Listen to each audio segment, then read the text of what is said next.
কিনা। গুরুত্বপূর্ণ একটি বিষয় পাখি লালন পালন, এটি আমাদের দেশের এখন একটা ট্রেন্ডিং ইস্যু বলে আমি মনে করি। আপনারা দেখবেন যে এখন পাখিদেরকে খুব সুন্দর করে ছোটবেলা থেকেই লালন পালন করা হয় এবং প্রত্যেকটা পাখিকে ছোটবেলা থেকে ট্রেনিং বিল্ড আপ করানো হয়, ঘুমাতে হবে কিভাবে, বাচ্চাদের সাথে কিভাবে খেলাধুলা করতে হবে। তো এই পাখিগুলো লালন পালন করা, এটার সুযোগ শরীয়তে আছে কিনা? হ্যাঁ, নবীজি সাল্লাল্লাহু আলাইহি ওয়াসাল্লাম একজন সাহাবীকে জিজ্ঞাসা করলেন, ইয়া উমাইর মা ফাআলান নুগাইর। উমাইর রাদিয়াল্লাহু তাআলা আনহুর একটা ছোট্ট পাখি ছিল, নাম ছিল নুগাইর। তো নুগাইর নামক পাখিটা, তার ব্যাপারে নবীজি সাল্লাল্লাহু আলাইহি ওয়াসাল্লাম জানতে চাইলেন, ইয়া উমাইর মা ফাআলান নুগাইর, নুগাইর নামক পাখিটার খবর কি? তো আমরা এই জন্য বর্তমানে যে সমস্ত পাখিগুলো রয়েছে লালন পালন করা যেতে পারে, যে সমস্ত পাখি কথা বলতে পারে, তাদেরকে ট্রেনিং বিল্ড আপ করিয়ে আরো বেশি সুন্দর সুন্দর কথা শেখানো। ছোট ছোট বাচ্চারা মোবাইলের প্রতি যেভাবে আসক্তি এখন বেড়ে গিয়েছে, মোবাইলের প্রতি যেভাবে আসক্ত হয়ে পড়েছে,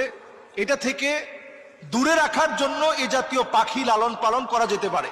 এক্ষেত্রে আমরা অনেকেই মনে করে থাকি যে পাখি এটা জিনদের খুব প্রিয় হওয়ার কারণে জিনেরা যে কোনো মুহূর্তে পাখির মধ্যে আকৃষ্ট হতে পারে, ফলশ্রুতিতে এটা আমার জন্য ক্ষতির কারণ হতে পারে। বিষয়টা আসলে মোটেও এমন না। নবীজি সাল্লাল্লাহু আলাইহি সাল্লাম আমাদেরকে অনুমতি দিয়েছেন পাখি লালন পালন করার। তবে হ্যাঁ, যেই পাখিটা বনে সুন্দর তাকে বনে ছেড়ে রাখতে হবে। যেটা হয়তো আপনি আপনার ঘরের মধ্যে আপনি ছোটবেলা থেকে লালন পালন করেছেন, এখন বর্তমানে ডিম পাওয়া যায়, ডিম থেকে বাচ্চা ফুটানো থেকে শুরু করে লালন পালন যেগুলো একেবারে হ্যান্ড বিটিং এর মাধ্যমে আপনার হাত দিয়ে তাকে খাবার দিবেন, সেই খাবার গ্রহণ করবে, এমন পাখি আপনি লালন পালন করতে পারেন। শরীয়তের দৃষ্টিকোণে এটা নিষেধ না।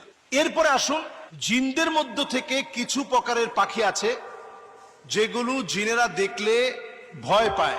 এর মধ্যে একটা হচ্ছে কবুতর। এই কবুতরটা জিনেরা দেখলে ভয় পায়, এটা বরকতের কারণ। এটাকে হাদিসের পরিভাষায় মুরগি জাতীয় যত রকমের আমাদের আশপাশে যেগুলো আমরা লালন পালন করি, আমাদের বাচ্চারা খেলাধুলা করে, এই জাতীয় যতগুলো পাখি আছে, এই পাখিগুলো যদি আমরা লালন পালন করি, টিয়া পাখি হতে পারে, লাভবার্ড হতে পারে, এগুলো যদি আমরা পালন করি, কাকাতুয়া হতে পারে। এখন দেখবেন অনেক রকমের পাখি রয়েছে, অনেক প্রজাতির পাখি। পাখির হাট বসে এখন বিভিন্ন জায়গায়, যেগুলোর লাইসেন্স করা আছে, তারা যে কথা বলতে পারে সেগুলোর লাইসেন্স আছে। এই জাতীয় পাখিগুলো লালন পালনের মধ্য দিয়ে এতে কোনো গুনাহ নেই, বরং আমরা আমাদের বাচ্চাদেরকে মোবাইলের আসক্তি থেকে ফিরানোর জন্য এ জাতীয় পাখি আমরা লালন পালন করতে পারি। এতে গুনাহের কোনো কারণ থাকবে না, বরং এটা সওয়াবের কারণ হবে। যদি তাদের সাথে আপনি সুন্দর আচরণ করেন, ভালোভাবে খাবার দেন, তাদেরকে ট্রেনিং দিয়ে যদি আপনি কথাবার্তা শিখান, এবং আপনার চারপাশে আপনি এই বাচ্চাগুলোকে দেখবেন অনেক সময় আপনার কাঁধে, আপনার হাতে বাচ্চারা ঘোরাঘুরি করে। এই পাখির ছানা যদি আপনার হাতে, আপনার কাঁধে যদি ঘোরাফেরা করে, আপনার কাছে ভালো লাগবে, ভালো ফিল হবে। এটা ইসলাম কোনোভাবেই নিষিদ্ধ করে না। আল্লাহ তাআলা আমাদেরকে বোঝার তৌফিক দান করুক। আসসালামু আলাইকুম।